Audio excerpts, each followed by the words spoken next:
e o veículo exigia categoria C. Ao transitar pela linha verde, voltando de Salvador, indo para Aracaju, eles avistaram de longe uma fiscalização. E, nesse momento, ele parou o veículo e trocou de lugar com o seu amigo, que era habilitado na categoria B de bola. O veículo, lembrem, exigia a categoria C.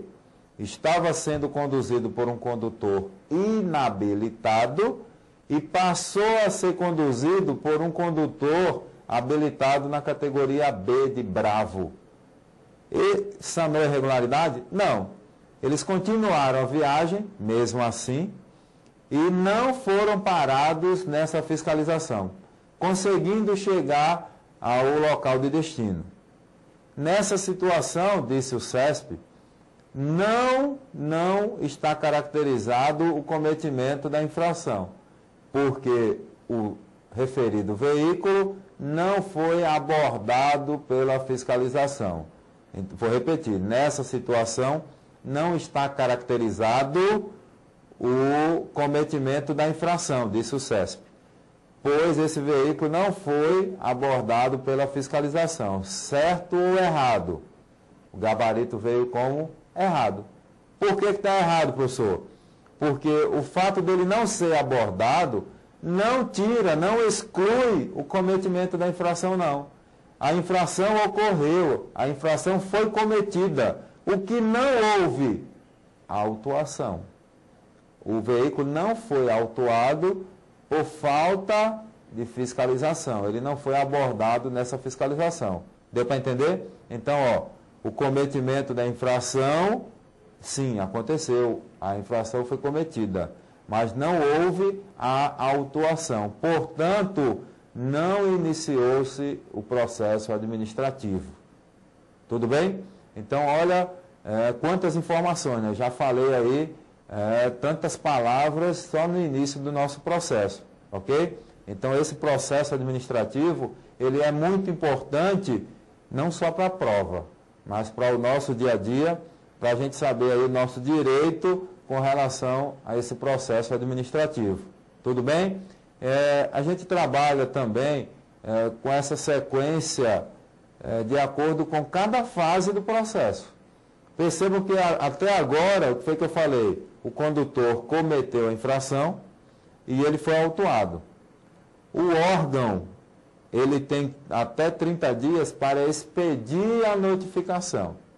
Ou então, quando o infrator assina o auto de infração, na hora da autuação, esse infrator já é notificado. Então, perceba que a notificação, ela pode ser em dois momentos.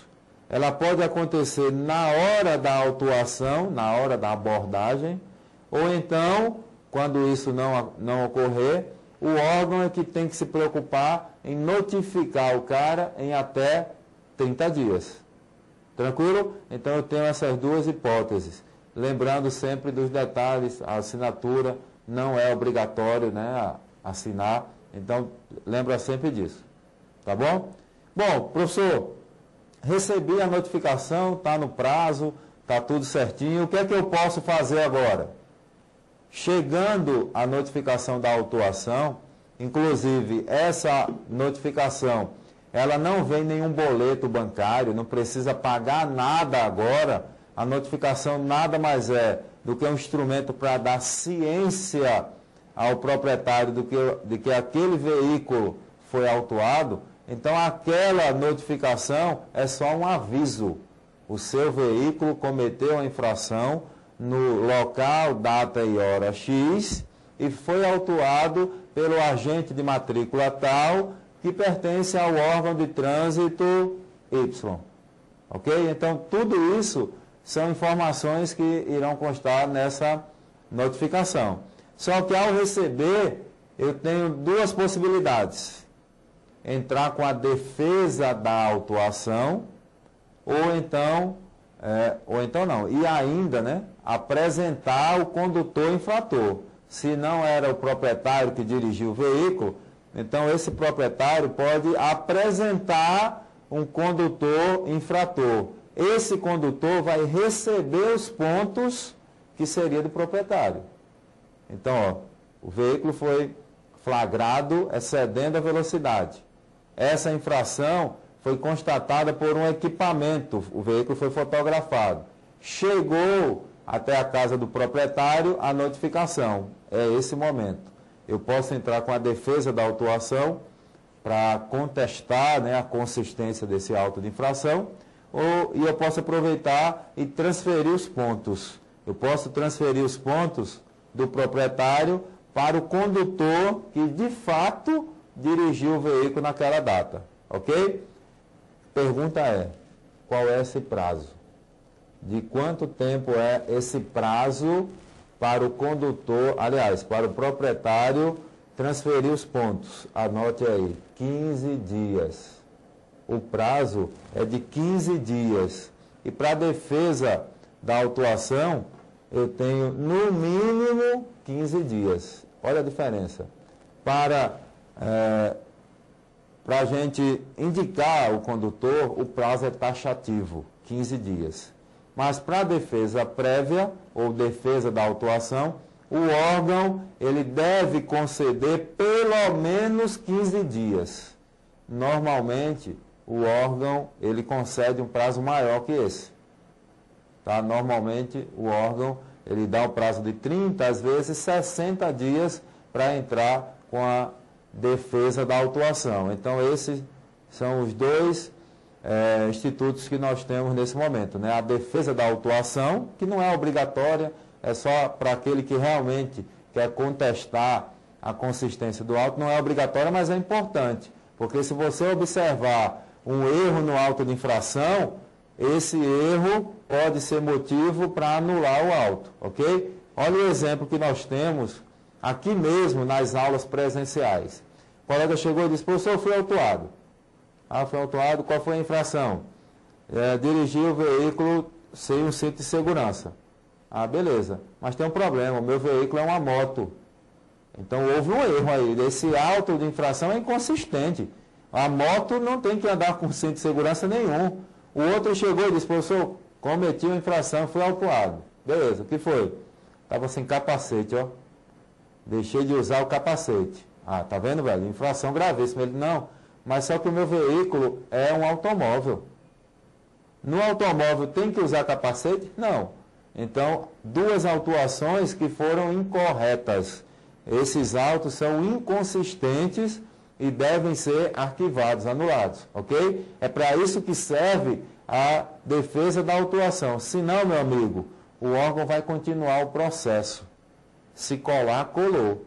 Entendeu? Então você tem sempre que observar os detalhes na notificação que você receber em casa. Isso é muito importante. Recebendo, eu tenho 15 dias para transferir os pontos e eu tenho um prazo que o órgão vai me dar para entrar com a defesa prévia. Esse prazo, o órgão não pode me dar o prazo menor que 15 dias. Tem que ser no mínimo de 15 dias. Tudo bem? Se essa defesa for acolhida, o processo encerra aqui. Esse processo acaba aqui se a sua defesa for acolhida. O detalhe, ainda não chegamos na fase recursal. É só uma defesa. Portanto, ainda não vamos falar em jare. É só uma questão direta entre o usuário e o órgão. Nós temos, por exemplo, na PRF, a sigla é CADA, né? Que é a Comissão para Análise de Defesas de Auto, de Autuações. Então, essa comissão, ela analisa as defesas de autuação. Tá? Então, quando o cara entra com a defesa, essa equipe vai analisar essa defesa. Então, ainda não é a jare, ainda não chegamos na fase recursal, repito, ok? Bom, agora a gente encerra esse primeiro encontro nesse ponto onde a gente está tratando da defesa da autuação. Tranquilo? No próximo encontro, a gente vai falar sobre o recurso propriamente dito e sobre uma outra notificação. Segura aí que a gente vai trabalhar a segunda etapa. Até agora, o cara só recebeu aquela cartinha sem o boleto. Quando eu abrir a aula que vem, a gente vai ter a notificação de imposição de penalidade. É outra coisa, beleza? Aí sim a história muda e já tem alguma coisa para o proprietário pagar. Aguenta aí, muito obrigado por mais esse encontro e não saia, é só clicar e colocar o próximo vídeo que é a sequência dessa nossa aula. Tudo bem? Mais uma vez, muito obrigado, até mais.